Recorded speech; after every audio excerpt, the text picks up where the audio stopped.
अस्सलाम वालेकुम दोस्तों। इस क्लास में मज़ीद आगे बढ़ेंगे। इस क्लास में बात करेंगे कि किस तरीके से हम अपने डॉक्यूमेंट को रीडेबल बना सकते हैं। रीडेबल बनाना मतलब देखें प्रॉब्लम क्या आती है। मैं आपको कुछ दिखाता हूँ, एक दो चीज़ें जो कि शायद आपके लिए अहम हो।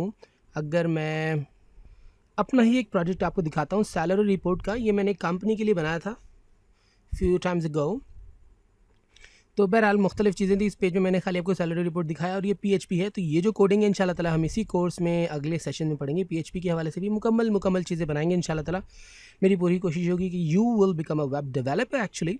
सो देखिए डॉक्यूमेंट रीडेबिलिटी की क्या बात होती है। अब ये देखें इतने सारे कोड्स हैं यहाँ पे आप देख सकते हैं। अ लॉट ऑफ कोड्स है यार।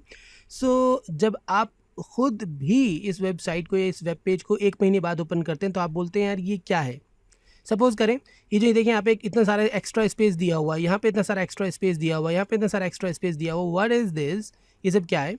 ये एक्स्ट्रा स्पेस का फ़ायदा क्या है कि जनाब ये एक्स्ट्रा स्पेस का फ़ायदा ये है कि हमने एक खूबसूरती के साथ साफ़ सुथरे तरीके से बनाया हुआ है कि हमें पता चल रहा है ये जो डेटा है ये इस इफ़ के अंदर है, ये देखें ये इस एल्स के अंदर है। मतलब एक लेवल बनाया हुआ है, एक तरतीब से बनाया हुआ है। देखें ये स्टार्टिंग टैग है, ये एंडिंग टैग है। टैग के अंदर हमने टैग डाला हुआ है जिसे नेस्टिंग कहा जाता है। ठीक है, आगे जाके आप सीखेंगे इंशाल्लाह ताला।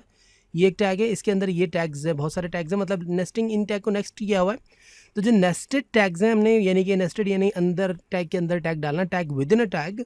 तो यहाँ पे हमने देखें कि स्पेसिफिक स्पेस बढ़ाया हुआ है। और यहाँ पर स्पेस क्यों है? क्योंकि ये वाला टैग भी ऑलरेडी एक टैग के अंदर है। फिर यहाँ पर स्पेस क्यों है? क्योंकि ये वाला टैग भी एक टैग के अंदर है। फिर यहाँ पर स्पेस क्यों है? क्योंकि ये वाला टैग भी एक टैग के अंदर है। फिर ये वाला जो टैग है ये बजाते खुद एक टैग के अंदर है, ये रहा।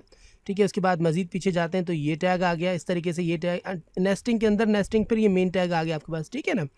सो नेस्टिंग, उसके अंदर नेस्टिंग, देन नेस्टिंग। इस तरीके से आपने एक सॉर्टिंग की हुई है। ये काफ़ी बड़ा प्रोजेक्ट हो जाएगा इंशाल्लाह ताला। ये भी हम बात करेंगे, that is not a big deal. लेकिन बहरहाल ये भी आएगा इंशाल्लाह ताला, हम सीखेंगे। कोई मुश्किल नहीं है इसके लिए। लेकिन बहरहाल ये दिखने में मुश्किल लगता है।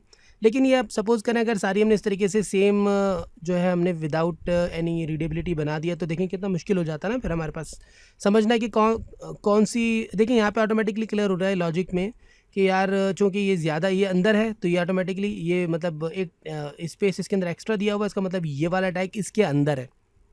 ठीक है, यहाँ पे एक्स्ट्रा स्पेस दिया हुआ है तो ऑटोमेटिकली क्लियर हो रहा है। या फिर यहाँ पे एक्स्ट्रा स्पेस है तो ये इस टैग के अंदर है। ठीक है ना, तो ये लॉजिक आपको क्लियर हो रही है। सो इस तरीके से हम डॉक्यूमेंट की रीडेबिलिटी बनाते हैं।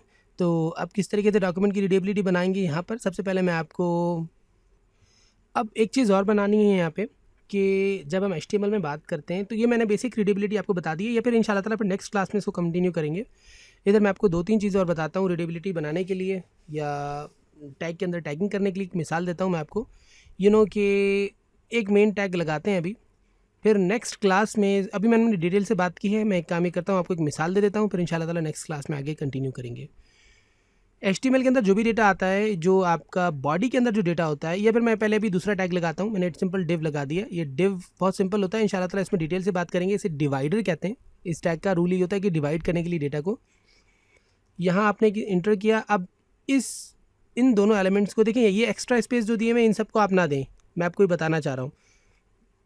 रीडेबिलिटी की बुनियाद यही कि जो एक्स्ट्रा स्पेस थी ये नहीं लगाई जाएंगी, जहाँ स्पेस की ज़रूरत हो खाली वहाँ लगाई जाएंगी। ठीक है, इन्हें हमने किया कट और इन्हें हमने यहाँ डाल दिया। अब ऑटोमेटिकली इस डिव के अंदर ये दोनों हैं। तो अब आप क्या करेंगे, एक टैब यहाँ पे लगाएंगे, अच्छा एक टैब यहाँ पे लगा देंगे। इसको इन दोनों को बराबर क्यों रखा? बिकॉज अब रूल थोड़ा सा समझे, रूल क्या होता है। ये वाला टैग इनका पेरेंट टैग कहलाएगा और इनका कोई ग्रैंड पेरेंट नहीं है, क्योंकि इस टैग के ऊपर कोई टैग नहीं है। अगर होता तो वो ग्रैंड पेरेंट कहलाता, फिर वो ग्रेट ग्रैंड पेरेंट, फिर बाबा अजदाद और वो कौम आद कौम समूद तक कहानी चली जाए। वेल बात के दौरान थोड़ा सा इंजॉय भी करते रहना चाहिए। तो बहरहाल व्हाट्सएप। अब ये है कि जनाब यहाँ तक हमने कर लिया। अगला स्टेप हम क्या देंगे? अगला स्टेप यहाँ पे हमने एक स्पेस, यहाँ पे हमने एक टैब दिया हुआ है, यहाँ पे टैब दिया हुआ है। अब ये दोनों बराबर से क्यों आ रहे हैं? क्योंकि ये टैग भी पी भी H1 के अंदर नहीं है, ये भी डायरेक्टली आपका डिव के अंदर है। तो इसलिए यहाँ पर हमने ये जो किया है, ये आप देख सकते हैं, यहाँ पर हमने दोनों को सेम टैब दिया है। अगर ये जो P होता है ये H1 के अंदर होता तो फिर मज़ीद एक टैब लगता, लेकिन P और ये दोनों बराबर में एक दूसरे के अंदर नहीं है। लेकिन ये दोनों जो है इसके अंदर हैं, डिव के अंदर हैं, इसकी वजह से दोनों को बराबर से टैग दिया हुआ है, दोनों को बराबर से स्पेस दिया हुआ है। ठीक है ना। लेकिन अगर सपोजिंगली ये जो P का टैग इसके अंदर होता तो फिर एक टैग और, इसको एक टैग और दिया जाता। ये बेसिक रीडेबिलिटी है।